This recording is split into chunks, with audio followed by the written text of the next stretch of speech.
اور کتاب یعنی قرآن میں مریم کا بھی تذکرہ کرو جب وہ اپنے لوگوں سے الگ ہو کر مکان کے مشرقی حصے میں چلی گئیں، پھر انہوں نے ان کی طرف سے پردہ کر لیا تو ہم نے ان کی طرف اپنا فرشتہ بھیجا، سو وہ ان کے سامنے ایک خوبصورت مرد کی صورت میں آیا۔ مریم بولی کہ اگر تم پرہیزگار ہو تو میں تم سے بچنے کے لیے رحمان کی پناہ لیتی ہوں۔ فرشتے نے کہا کہ میں تو تمہارے پروردگار کا بھیجا ہوا یعنی فرشتہ ہوں، اور اس لیے آیا ہوں کہ تمہیں پاکیزہ لڑکا بخشوں۔ مریم نے کہا کہ میرے ہاں لڑکا کیوں کر ہوگا جبکہ مجھے کسی مرد نے بطور شوہر چھوا تک نہیں اور میں بدکار بھی نہیں ہوں۔ فرشتے نے کہا کہ یوں ہی ہوگا، تمہارے پروردگار نے فرمایا کہ یہ مجھے آسان ہے اور میں اسے اسی طریق پر پیدا کروں گا تاکہ اس کو ہم لوگوں کے لیے اپنی طرف سے نشانی اور ذریعہ رحمت بنائیں، اور یہ کام مقرر ہو چکا ہے۔ چنانچہ وہ اس بچے کے ساتھ حاملہ ہو گئیں اور اسے لے کر ایک دور جگہ چلی گئیں۔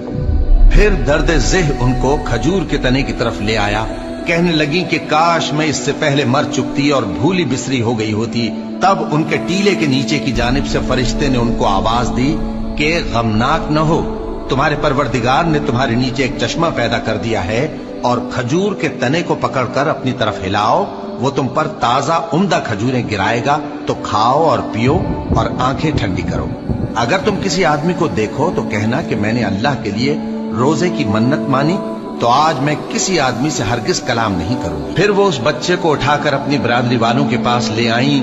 وہ کہنے لگے کہ مریم یہ تو نے برا کام کیا، اے ہارون کی بہن، نہ تو تیرا باپ ہی برا آدمی تھا اور نہ تیری ماں ہی بدکار تھی۔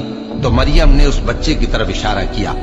وہ بولے کہ ہم اس سے کہ گود کا بچہ ہے کیسے بات کریں؟ بچے نے کہا کہ میں اللہ کا بندہ ہوں، اس نے مجھے کتاب دی ہے اور نبی بنایا ہے، اور میں جہاں ہوں اور جس حال میں ہوں اس نے مجھے صاحب برکت بنایا ہے، اور جب تک زندہ ہوں مجھ کو نماز اور زکوٰۃ کا ارشاد فرمایا ہے، اور مجھے اپنی ماں کے ساتھ نیک سلوک کرنے والا بنایا ہے اور سرکش و بدبخت نہیں بنایا، اور جس دن میں پیدا ہوا اور جس دن مروں گا اور جس دن زندہ کر کے اٹھایا جاؤں گا مجھ پر سلام ہے۔ یہ مریم کے بیٹے عیسیٰ ہیں، اور یہ سچی بات ہے جس میں لوگ شک کرتے ہیں۔